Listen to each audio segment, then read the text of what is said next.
Bonjour à tout le monde, ici Jean-Claude Sely, guérisseur magnétiseur en Suisse. Tout d'abord, êtes-vous bien abonné à ma chaîne YouTube car cela me permet réellement d'avancer et je vous en remercie. Merci aussi de liker ma vidéo, cela me fait toujours chaud au cœur. Et sous cette dernière, vous trouverez des liens utiles comme mon site internet ainsi qu'un numéro de téléphone si vous désirez me contacter. Vous trouverez aussi un lien de Sophia Voyance, cartomanciel hors pair, ainsi qu'un lien sur les films Jupiter, des films sur la nature, l'ésotérisme et bien d'autres choses. Avec le code Colorado65, vous obtiendrez 10% de rabais. Aujourd'hui, nous allons parler du principe de la transformation de soi. Au siècle dernier, la psychologue suisse Elisabeth Kübler-Ross avait établi un canevas général du comportement de tout individu face à la mort et par extension face à toute expérience de transformation de soi. Elle avait remarqué que l'être humain passait par des phases bien distinctes lorsqu'il apprenait qu'il allait mourir. Tout d'abord, il refusait l'évidence, puis il se mettait en colère, ensuite il essayait de marchander, enfin il vivait une étape délicate de dépression qui le menait tôt ou tard à l'acceptation de l'épreuve à laquelle il ne pouvait pas échapper. Cette observation est assez juste. Il ne manquait à Elisabeth Kübler-Ross que les connaissances spirituelles concernant le fonctionnement humain qui lui auraient permis de comprendre les trois phases de la transformation de soi. Pour y arriver, cependant, elle aurait dû connaître les deux formes du mal que nous allons présenter. Voyons comment un individu expérimente les différentes phases de la transformation de soi auxquelles il doit faire face lorsqu'il se trouve à un carrefour de sa destinée. Qu'il soit ou non dans une voie spirituelle, comment réagit-il? Tout d'abord, il y a la colère ou le rejet. La colère est l'émotion principale de l'attitude planante ou luciférienne. Elle est la conséquence de la peur. Toute peur engendre de la colère, celle de prendre conscience que l'on a commis un mal. L'individu a tendance à rejeter sa faute sur autrui en prenant un bouc émissaire.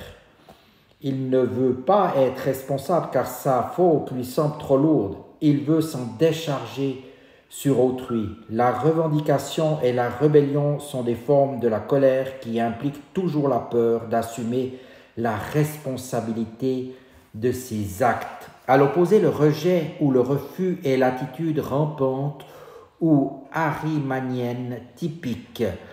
L'individu se replie sur lui-même et rejette toute confrontation et toute aide. Il ne veut pas se remettre en question et reste fermé. Il se bute et échafaude toutes sortes d'hypothèses tendant à prouver qu'il n'a rien fait de mal. Au bout d'un certain temps, lorsque la tension sera à son comble, il explosera et déversera sa colère sur autrui.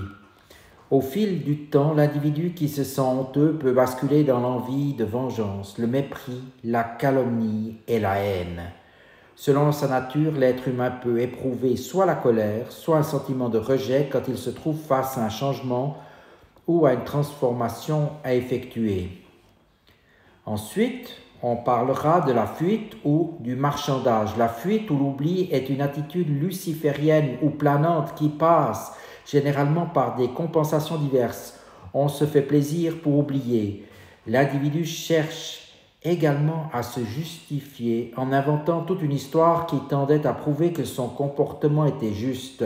À l'opposé, le marchandage est une attitude arimanienne ou rampante qui consiste à prétendre que l'on est prêt à faire des efforts et à se transformer. Si l'autre change d'abord ou si la situation évolue, forcément en notre faveur. L'individu est alors manipulateur et il calcule ce qui lui rapporteront ses efforts. Selon sa nature, l'être humain peut ne reconnaître que la fuite ou le marchandage ou passer de l'un à l'autre. Avant d'arriver à la troisième phase, l'individu peut revenir à la première et ainsi tourner en rond pendant un certain temps. Lorsqu'il tourne en rond trop longtemps, son énergie et sa motivation à se transformer s'affaiblissent et il risque de tomber dans une dépression qui marquera l'échec du processus de transformation. Il devient alors une victime et se place dans une position de soumission. Il est sous sa mission. Enfin, nous avons l'acceptation, le lâcher-prise et le repentir. S'il ne se fatigue pas et passe à la troisième phase, et après un certain temps de complaisance avec ces deux formes du mal, l'individu finit par accepter le changement qui lui est proposé et lâcher prise. Cela est possible parce qu'il accepte d'être responsable de son problème.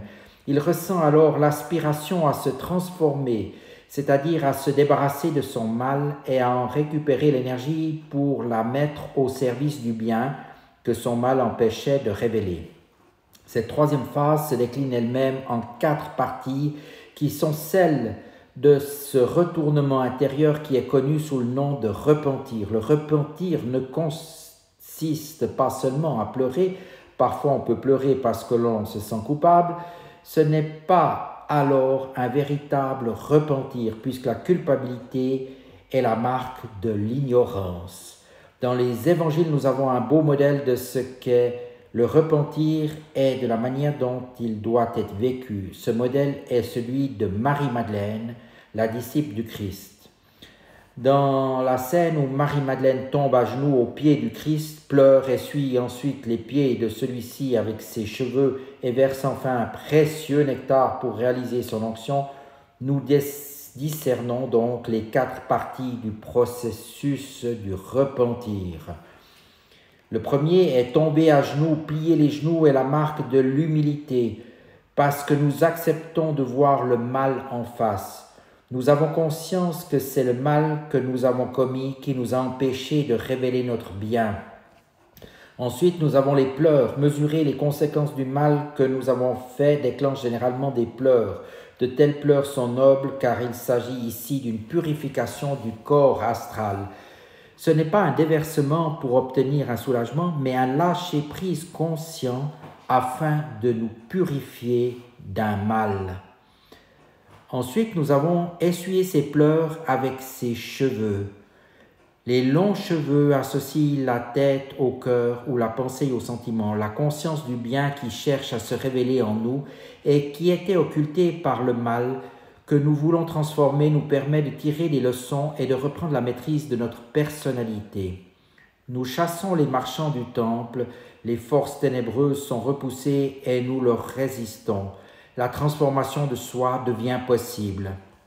Et enfin, nous avons l'onction. Cette dernière partie consiste à rester vigilant par rapport au mal que nous sommes en train de transformer, le tenir à distance et ne plus y succomber sous aucun prétexte. La complaisance n'a plus aucune place ici. Parallèlement, nous travaillons à agir.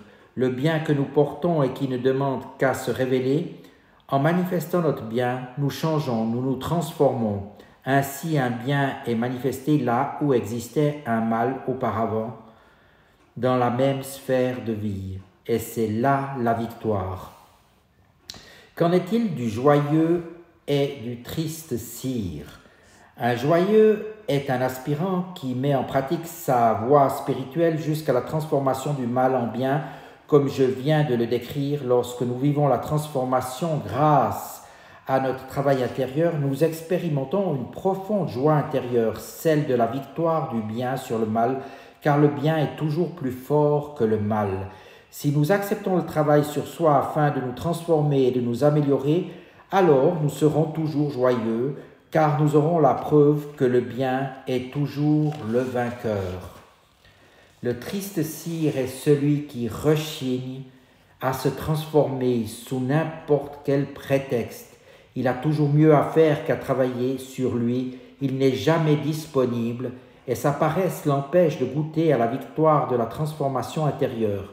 Pourquoi se prive-t-il de la transformation ? Parce qu'il ne veut pas abandonner la satisfaction de certains de ses désirs égoïstes.